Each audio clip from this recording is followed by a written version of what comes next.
रवि बालेनलाई गाली गर्ने नयाँहरूलाई गाली गर्ने भन्दा त्यसको योग्यता के छ भन्न प्रश्न सोध्न थाले।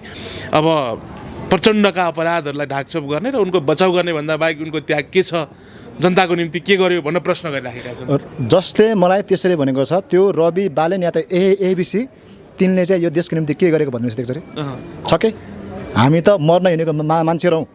आज कसैले ठुलो कुरा नगर्दा हुन्छ। फेरि पनि मैले भन्न चाहन्छु, म त चेपाङ क्लस्टरबाट आज सायद नेपालको इतिहासमा पहिलो पटक नेपाली कम्युनिस्ट पार्टी ती महानेता प्रचण्डले मलाई दियो। आज हेर्नुहोस् त त्यहाँ हिजोसम्म त यो गणतन्त्र यो समावेशी यो समानुपातिक भन्दै थुक्नेहरू आज समानुपातिक खानको निम्ति आइसक्यो। रमेश प्रसाद हेर्नुहोस् त, मैले उहाँलाई सम्मान गर्न चाहन्छु किनकि उहाँको भौतिक शरीरै त्यस्तै हो।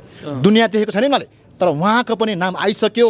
त्यसको त्यो अनि रिमा विश्वकर्मादेखि लिएर मिस नेपालदेखि लिएर पूर्व नायकहरू, फिल्म निर्माताहरू, गायकहरू सारा आयो। तिमीहरू सबैले समानुपातिकको सांसदको लोगो लाउनुभन्दा पहिला ती महान शहीदहरूलाई जाने पूजा गर्ने, ढोक्ने, श्रद्धाञ्जली दिने र यो के महान नेता प्रचण्डलाई सम्झिने होइन भने हेर्नुहोस् मैले यो त्यत्तिकै भनेको होइन। समानुपातिक टिकट दिने चाहिँ पार्टी अनि सम्झिन पर्ने चाहिँ प्रचण्डलाई प्रश्न गर्ला नि त फेरि। समानुपातिक समावेशी हरेक जाति भाषा वर्ग क्षेत्र लिङ्गलाई त्यहाँ पुग्नै पर्ने, महिला हुनै पर्ने, हरेक जातिको मान्छे हुनै पर्ने व्यवस्था ल्याइदिएको ती महान 17,000 शहीदहरूको बलिदानमा हो आएको गणतन्त्रले त्यो गणतन्त्र ल्याउने माली, गणतन्त्रको फुलबारी बनाउने माली प्रचण्ड हुन्।